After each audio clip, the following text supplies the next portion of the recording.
অনেক সময় এমনও পরিস্থিতি আসে কিছু কিছু কাজ ইচ্ছার বিরুদ্ধেও কিন্তু করতে হয়।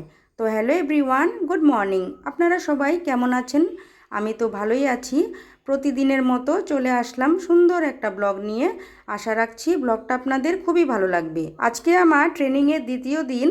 তো আজকেও কিন্তু ছেলেকে ভাগ্নের কাছে রেখে আমরা দুজন চলছি আমাদের গন্তব্যে। আমার কিন্তু বিন্দু মাত্র ইচ্ছা করে না যে ছেলেকে রেখে আমি যাই, তবুও কিন্তু আমার যেতে হয়, কোনো কিছু করার উপায় নেই। হ্যাঁ, ভাগ্নের কাছে রেখে যাই, তবুও কেন জানি মনটা আমার টুকটুক করে।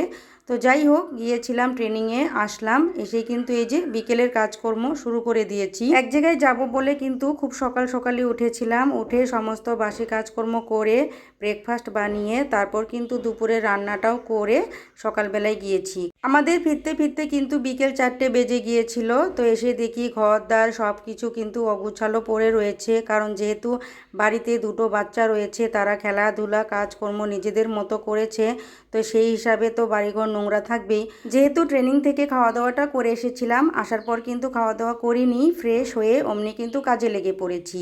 এই পরিষ্কার পরিচ্ছন্ন গুছানো সব কিছু করে নিলাম, উঠানটাও ঝাড় দিয়ে নিয়েছি। এখন তো সন্ধ্যায় লেগে গেছে প্রায়, সন্ধ্যাবাতিটা দিয়ে ছেলেকে পড়াতে বসাবো।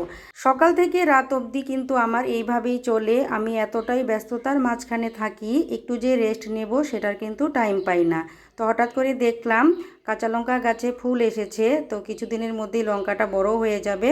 আর এদিকে একটা টগর ফুলের গাছ লাগিয়েছিলাম, সেটাও কিন্তু ভালোভাবে হচ্ছে। এই বাড়িতে যে কোনো গাছ লাগালে তেমন কেন জানি ভালোভাবে হতে চায় না, এটার জন্য আমার একটু খারাপই লাগে। তো যাই হোক, উঠানটা ঝাড়ু দিয়ে ঘরটা ঝাড়ু দিয়ে দিলাম, তারপর একটু গুছিয়ে নিচ্ছি।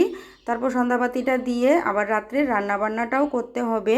দুপুরে রান্নাটা সিম্পলভাবে করেছিলাম, তারপর একবেলার জন্যই রান্নাটা করেছিলাম, রাত্রের জন্য তো করিনি।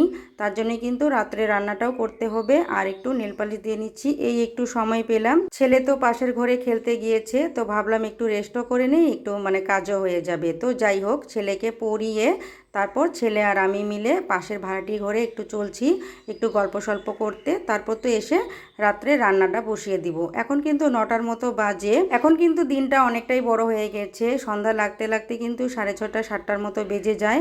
আর ছেলেকে একটু পড়াতে বসালে মোটামুটি তো 1.5 ঘন্টা 2 ঘন্টা পড়াই, তো 9টায় বেজে যায়। তো একটু গল্প সল্প করে আসলাম, এখন কিন্তু 9:30টার মতো বাজে। তো ভাবলাম একটু আলু সিদ্ধ ভাত করে নিই, যেহেতু সকালবেলা ডিমের তরকারিটা বানিয়ে গিয়েছিলাম সেটা রয়েছে, আর ভাজাও রয়েছে, তো আলু সিদ্ধ ভাত বানালেই হয়ে যাবে। তো রান্না তো ওইদিকে বসিয়ে দিয়েছি, আর এদিকে দেখুন বিছানাটা গুছিয়ে নিচ্ছি। এখন কিন্তু রাত 10টার মতো বাজে, বর্মশাই কিছুক্ষণের মধ্যেই এসে যাবে। তো রাত্রে খাওয়া দাওয়া করে নেব। আজ তাহলে আসি, tata, bye bye, good night.